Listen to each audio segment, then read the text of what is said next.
This show, along with hundreds of others from Calaroga Shark Media, is available commercial-free on any player. Just look for the link in the episode or show notes. Calaroga Shark Media.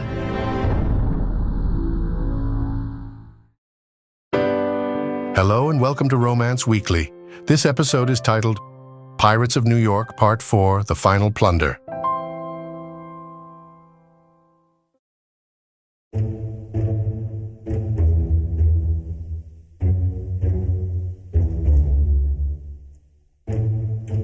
The year was 1784, and the bustling port of New York was a far cry from the towering metropolis Kara had left behind.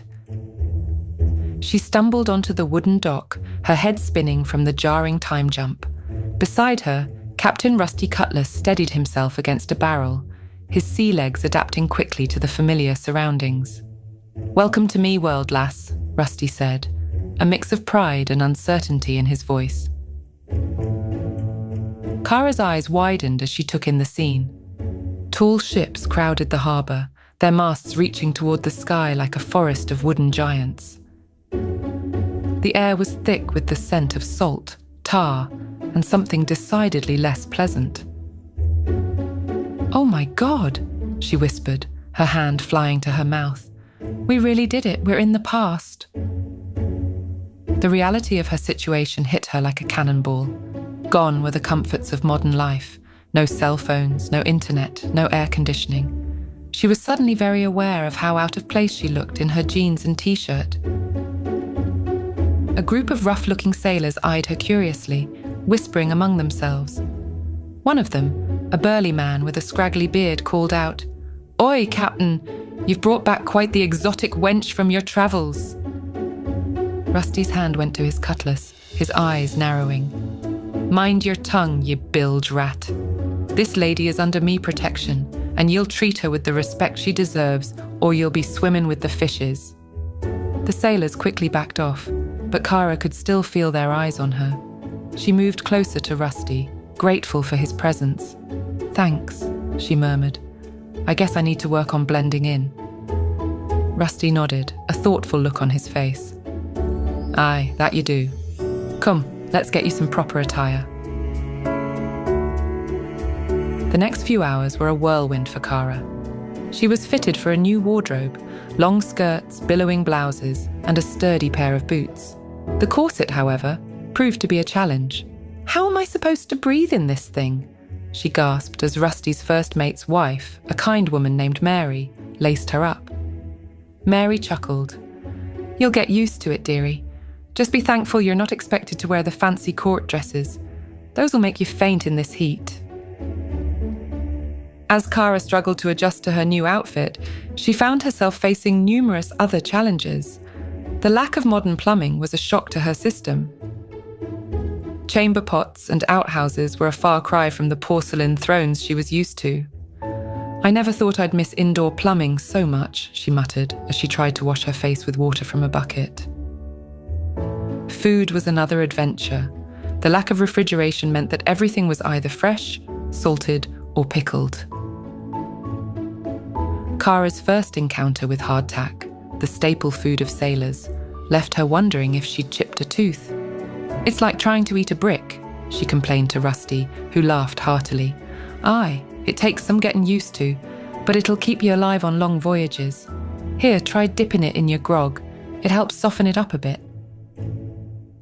Kara took a sip of the grog and immediately sputtered. The strong rum mixture burned her throat, nothing like the cocktails she was used to back home.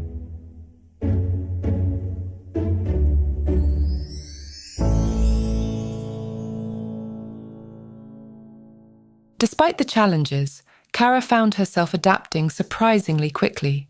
She threw herself into learning the ways of 18th century life, determined to make the best of her situation. Rusty was a patient teacher, showing her how to tie knots, read star charts, and even handle a cutlass. "You're a natural, lass," he said approvingly, as she successfully parried one of his attacks during a sword-fighting lesson. Kara grinned, feeling a sense of accomplishment. Maybe I was meant to be a pirate all along.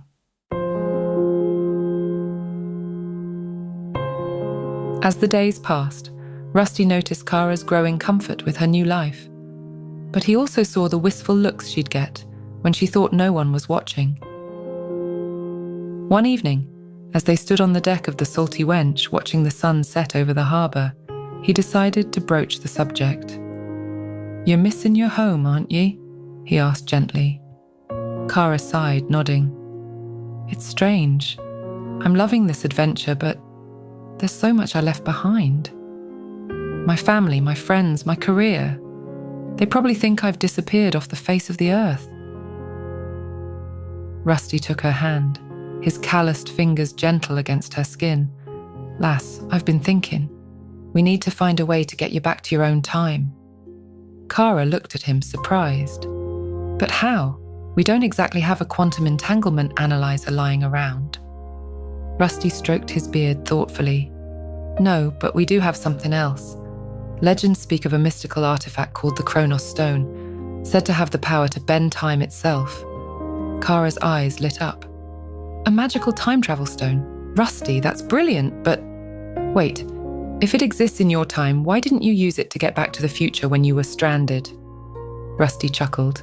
"Because, me dear, it's not just lying about waiting to be found. The stone is said to be hidden on a mysterious island, guarded by fearsome creatures and deadly traps." "Of course it is," Kara sighed. "It wouldn't be a proper pirate adventure without a dangerous quest, would it?"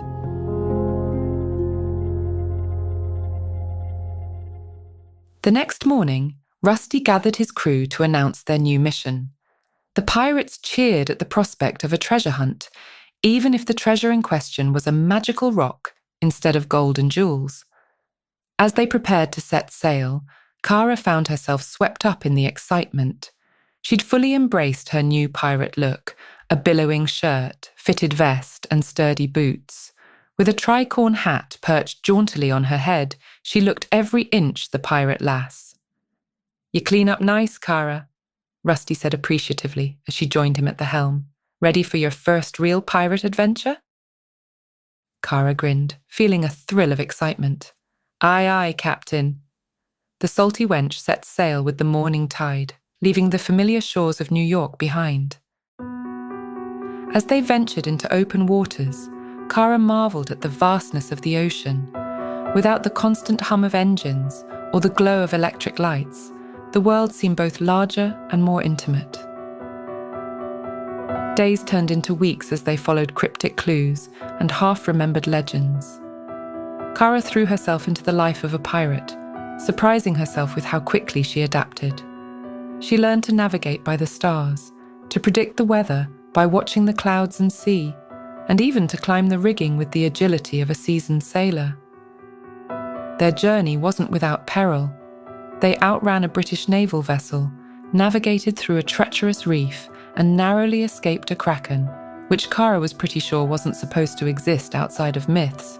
But hey, time travel was real, so why not sea monsters? Through it all, Kara and Rusty grew closer.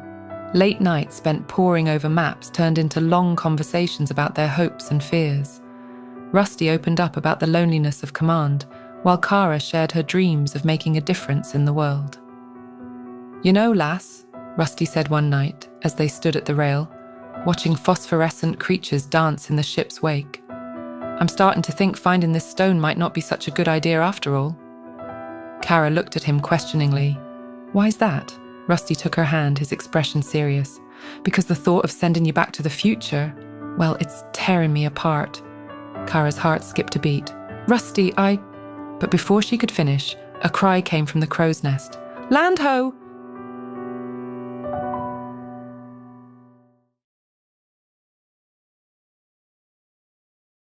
The mysterious island loomed before them, shrouded in mist and looking every bit as foreboding as the legends suggested.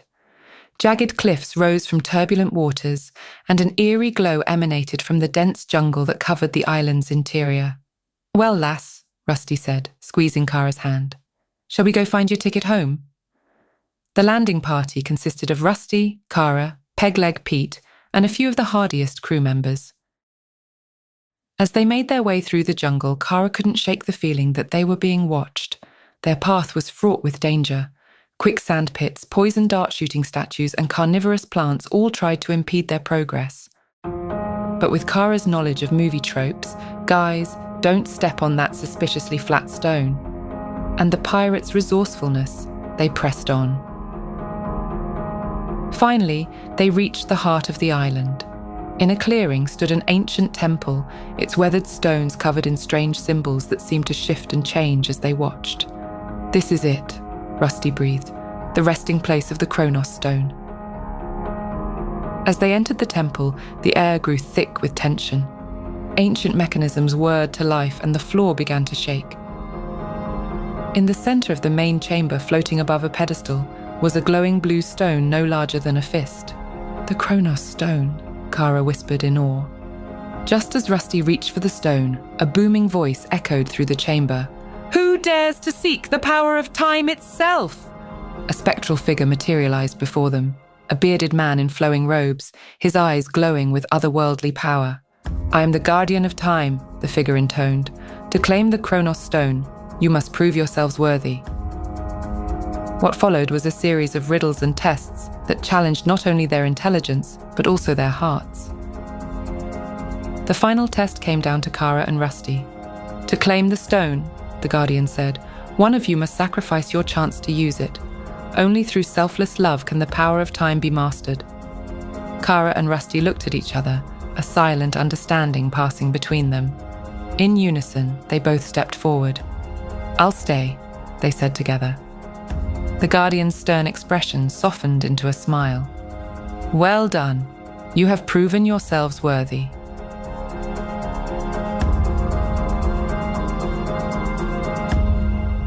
The Chronos Stone floated down into Kara's hands. As she touched it, she felt a surge of power coursing through her. "The stone will grant you one journey," the Guardian explained. "Use it wisely."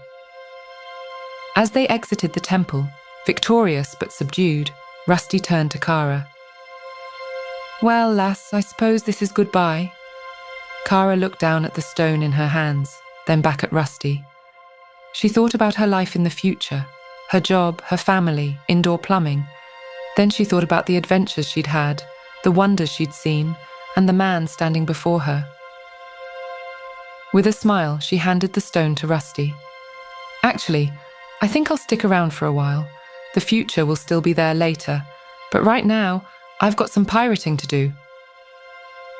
Rusty's face broke into a wide grin. He swept Kara into his arms, spinning her around as the crew cheered.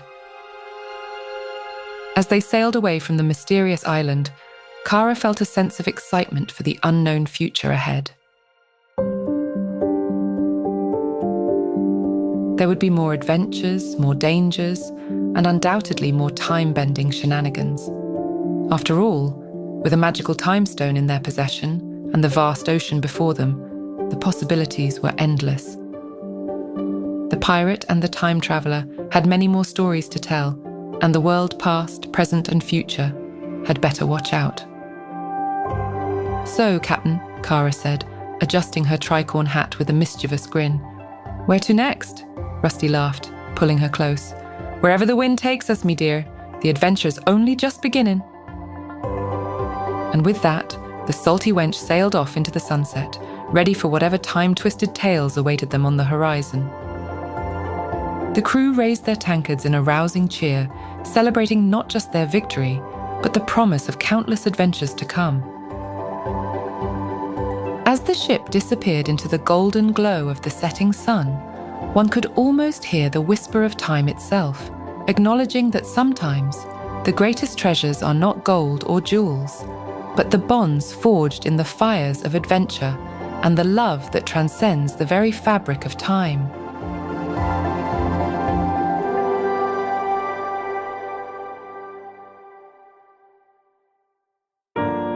Romance Weekly is a production of Calaroga Shark Media. Executive producers Mark Francis and John McDermott. Portions of this podcast may have been created with the assistance of AI.